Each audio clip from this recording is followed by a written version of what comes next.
শ্বশুর বাড়ি যাইতেছি ভাই। আপনাদের গ্রামেই তো আমার শ্বশুর বাড়ি। তাহলে তো আপনি আমার দুলা ভাই। দুলা ভাই, আপনার শ্বশুর বাড়ি কোনটা আর আপনার শ্বশুর কে? মন্ডল বাড়ি হইতেছে আমার শ্বশুর বাড়ি, আর কাশেম মন্ডল হইলো আমার শ্বশুর। নামেন নামেন নামেন মেন দেখা। আপনি বসে আছেন নামেন।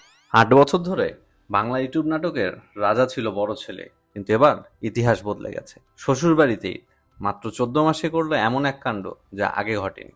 বাংলা নাটকের ইতিহাসে প্রথমবারের মতো একটি নাটক ইউটিউবে 6 কোটি ভিউ অতিক্রম করলো। আর সেই নাটকটি হলো শ্বশুর বাড়িতেই, যেখানে বড় ছেলে 8 বছর ধরে সবার উপরে ছিল। তার মোট ভিউ এখন প্রায় 5,48,00,000।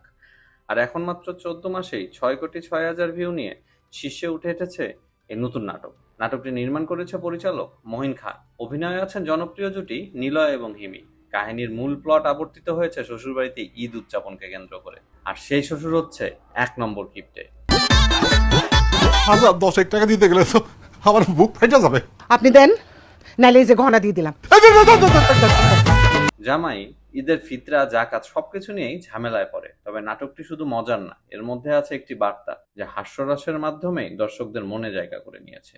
এই মুহূর্তে বাংলাদেশের সবচেয়ে বেশি ভিউ পাওয়া 3টি নাটক হচ্ছে শ্বশুরবাড়িতে ঈদ, যার ভিউ সংখ্যা 6 কোটি প্লাস।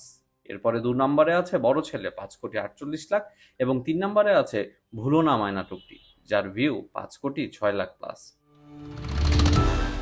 এখন একটাই প্রশ্ন, শ্বশুরবাড়িতে ঈদ কি বাংলার ইউটিউব ইতিহাসে অপ্রতিরোধ্য কিংবদন্তি হয়ে থাকবে, নাকি সামনে আসছে আরো বড় চমক? আপনার পছন্দের নাটক কোনটা কমেন্টে লিখুন, এবং ভিডিওটি ভালো লাগলে লাইক দিন, শেয়ার করুন, আর চ্যানেলটি সাবস্ক্রাইব করে রাখুন।